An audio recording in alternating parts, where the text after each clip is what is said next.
हर एक पटाखे पर बेचारा दो दो चार चार कदम पीछे हट जाता था और दिल में इस उजड़ देहातियों को कोसता था। यह क्या बेहूदगी है। बारूद कहीं कपड़े में लग जाए, कोई और दुर्घटना हो जाए तो सारी शरारत निकल जाए। रोज ही तो ऐसी वारदातों होती रहती है, मगर इन गवारों को क्या खबर। यहाँ दादा ने जो कुछ किया वही करेंगे, चाहे उसमें कुछ दुख हो या ना हो।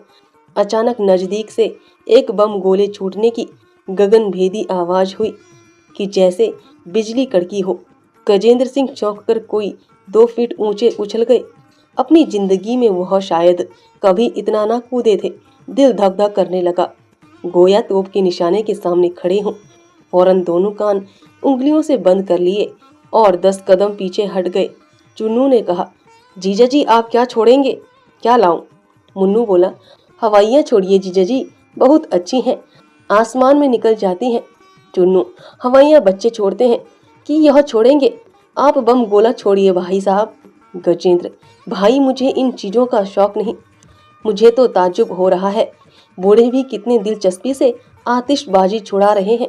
मुन्नू, 2-4 महाताबियां तो जरूर छोड़िए। गजेंद्र को महाताबियां निरापद जान पड़ी।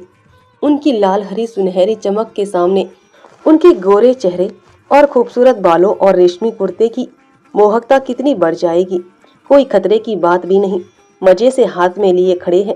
गुल टप टप नीचे गिर रहा है और सबकी निगाहें उनकी तरफ लगी हुई है। उनकी दार्शनिक बुद्धि भी आत्म प्रदर्शन की लालसा से मुक्त ना थी। फौरन महताबी ले ली उदासीन की एक अजब शान के साथ। मगर पहली ही महताबी छोड़ना शुरू की थी कि दूसरा बम गोला छूटा। आसमान कांप उठा। गजेंद्र को ऐसा मालूम हुआ कि जैसे कान के पर्दे फट गए या सिर पर कोई हथौड़ा गिर पड़ा। महताबी हाथ से छूटकर गिर पड़ी और छाती धड़कने लगी। अभी इस धमाके से संभलने न पाए थे कि दूसरा धमाका हुआ। जैसे आसमान फट पड़ा, सारे वायुमंडल में कंपन सा आ गया। चिड़िया घोंसले से निकल निकल शोर मचाती हुई भागी। जानवर रस्सियां तुड़ा तुड़ा कर भागे और गजेंद्र भी सिर पर पांव रखकर भागे। सरपट और सीधे घर पर आकर दम लिया। चुन्नू और मुन्नू दोनों घबरा गए। सूबेदार साहब के होश उड़ गए। तीनों आदमी बगटूट दौड़े हुए गजेंद्र के पीछे दौड़े। दूसरों ने जो उन्हें भागते देखा तो समझे शायद कोई वारदात हो गई। सबके सब उनके पीछे हो लिए। गांव में एक प्रतिष्ठित अतिथि का आना मामूली बात ना थी। सब एक दूसरे से पूछ रहे थे, मेहमान को हो क्या गया? माजरा क्या है? क्यों यह लोग दौड़े जा रहे हैं? एक पल में सैकड़ों आदमी सूबेदार साहब के दरवाजे पर हालचाल पूछने के लिए जमा हो गए। गांव का दामाद कुरूप होने पर भी, दर्शनीय और बदहाल होते हुए भी सबका प्रिय होता है। सूबेदार ने सहमी हुई आवाज में पूछा, तुम वहां से क्यों भाग आए भैया? गजेंद्र को क्या मालूम था कि उसके चले आने से यह तहलका मच जाएगा, मगर उसके हाजिर दिमाग ने जवाब सोच लिया था, और जवाब भी ऐसा कि गांव वालों पर उसकी अलौकिक दृष्टि की धाक जमा दे। बोला, कोई खास बात ना थी, दिल में कुछ ऐसा ही आया कि यहाँ से भाग जाना चाहिए। नहीं, कोई बात जरूर थी। आप पूछकर क्या करेंगे? मैं उसे जाहिर करके आपके आनंद में विघ्न नहीं डालना चाहता। जब तक बतला ना दोगे बेटा, हमें तसल्ली ना होगी। सारा गांव घबराया हुआ है। गजेंद्र ने फिर सूफियों का सा चेहरा बनाया, आंखें बंद कर ली, जम्हैया ली और आसमान की तरफ देखकर बोले, बात यह है कि जो ही मैंने महताबी हाथ में ली, मुझे मालूम हुआ जैसे किसी ने उसे मेरे हाथ से छीनकर फेंक दिया।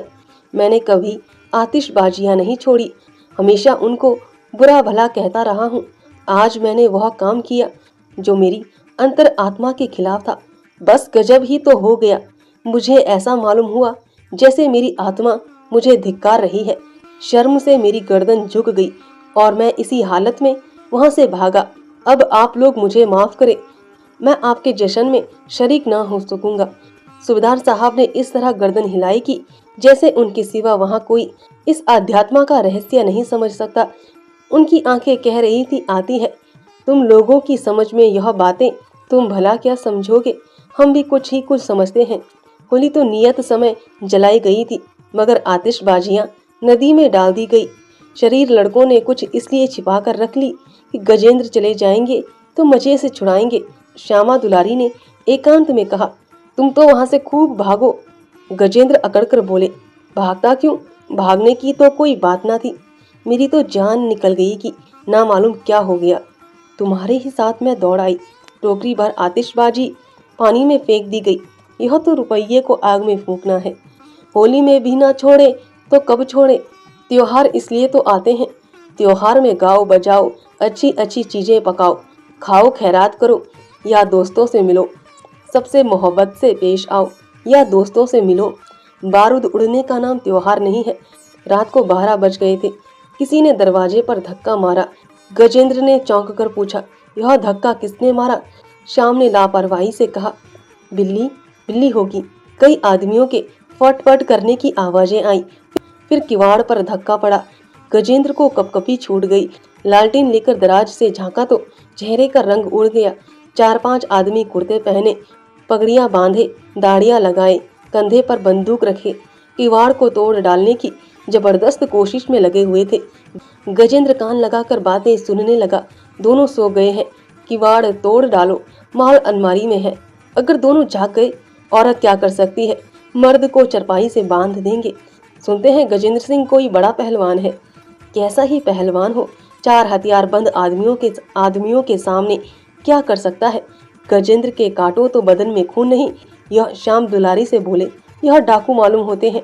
अब क्या होगा? मेरे तो हाथ पांव कांप रहे हैं। चोर चोर पुकारो, जाग हो जाएगी, आप भाग जाएंगे। नहीं, मैं चिल्लाती हूँ। चोर का दिल आधा। नाना कहीं ऐसा गजब ना करना। इन सबों के पास बंदूकें हैं। गांव में इतना सन्नाटा क्यों है? घर के आदमी क्या हुए? भैया और मुन्नू दादा खलिहान में सोने गए हैं। काका दरवाजे पर पड़े होंगे। उनके कानों पर तोप छूटे तब भी ना जागे। इस कमरे में कोई दूसरी खिड़की भी तो नहीं है कि बाहर आवाज पहुंचे। मकान है या कैद खाने? मैं तो चिल्लाती हूँ, अरे नहीं भाई, क्यों जान देने पर तुली हो? मैं सोचता हूँ हम दोनों चुपचाप लेट जाएं और आंखें बंद कर ले। बदमाशों को जो कुछ ले जाना हो ले जाएं, जान तो बचे। देखो किवाड़ हिल रहे हैं, कहीं टूट ना जाए। हे ईश्वर, कहाँ जाएं? इस मुसीबत में तुम्हारा ही भरोसा है। क्या जानता था कि यह आफत आने वाली है? नहीं आता ही क्यों? बस चुप्पी सी साध लो। अगर हिलाएं विलाएं तो भी सांस मत लेना। मुझसे तो चुप्पी साध कर पड़ा ना रह जाएगा। जेवर उतार कर रख क्यों नहीं देती? शैतान, जेवर ही तो लेंगे। जेवर तो ना उतारूंगी, चाहे कुछ ही क्यों ना हो जाए। क्यों जान देने पर तुली हुई हो? खुशी से जेवर ना उतारूंगी। जबरदस्त और बात है। खामोशी सुनो, सब क्या बातें कर रहे हैं? बाहर से आवाज आई, किवाड़ खोल दो, नहीं तो हम किवाड़ तोड़कर अंदर आ जाएंगे। गजेंद्र श्याम दुलारी की मिन्नतें की, मेरी मानो श्यामा, जेवर उतार कर रख दो। मैं वादा करता हूँ बहुत जल्दी नए जेवर बना दूंगा। बाहर से आवाज आई, क्यों आई? बस 1 मिनट की मोहलत और देते हैं। अगर किवाड़ ना खोले तो खैरियत नहीं। गजेंद्र ने श्यामा दुलारी से पूछा, खोल दूं? हाँ बुला लो, तुम्हारे भाई बंद हैं। वह दरवाजे को बाहर से ढकेलते हैं, तुम अंदर से बाहर को ढकेली। और जो दरवाजा मेरे ऊपर गिर पड़े, 5-5 जवान हैं। वह कोने में लाठी रखी है, लेकर खड़े हो जाओ। तुम पागल हो गई हो? चुन्नी दादा होते तो 5 को गिराते। मैं लट्ठाबाज नहीं हूँ, तो जाओ मुंह ढांप कर लेट जाओ। मैं उन सबको समझा लूंगी। तुम्हें तो और समझ कर छोड़ देंगे, माथे मेरी जाएगी। मैं तो चिल्लाती हूँ, तुम मेरी जान लेकर छोड़ोगी? मुझसे तो अब सब्र नहीं होता। मैं किवाड़ खोल देती हूँ। उसने दरवाजा खोल दिया।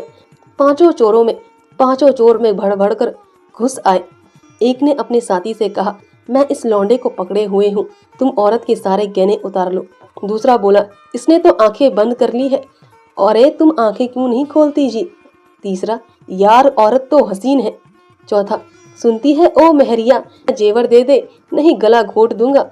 गजेंद्र दिल में बिगड़ रहे थे, यह चुड़ैल जेवर क्यों नहीं उतार देती। श्यामा दुलारी ने कहा, गला घोट दो, चाहे गोली मार दो, जेवर ना उतारूंगी। पहला, इसे उठा ले चलो, यूं ना मानेगी, मंदिर खाली है। दूसरा, बस यही मुनासिब है। क्यों रे छोकरी, हमारे साथ चलेगी? श्यामा दुलारी, तुम्हारे मुंह में कालिक लगा दूंगी। तीसरा, ना चलेगी तो इस लौंडे को ले जाकर बेच डालेंगे। श्यामा दुलारी, एक एक के हाथों हथकड़ी लगवा दूंगी। महारानी, क्यों इतना बिगड़ती है महारानी? जरा हमारे साथ चली क्यों नहीं चलती? क्या हम इस लौंडे से भी गए गुजरे हैं? क्या हो जाएगा अगर हम तुझे जबरदस्ती उठा ले जाएंगे? यूं सीधी तरह नहीं मानती हो? तुम जैसी हसीन औरत पर जुल्म करने को जी नहीं चाहता। पांचवा, या तो सारे जेवर उतार कर दे दो या हमारे साथ चलो। श्यामा दुलारी, काका आएंगे तो एक एक की खाल उधेड़ डालेंगे।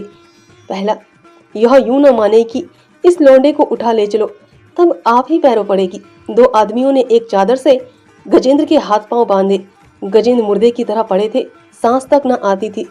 दिल में झुंझला रहे थे, हाय कितनी बेवकूफ औरत है, जेवर ना देगी, चाहे यह सब मुझे जान से मार डाले।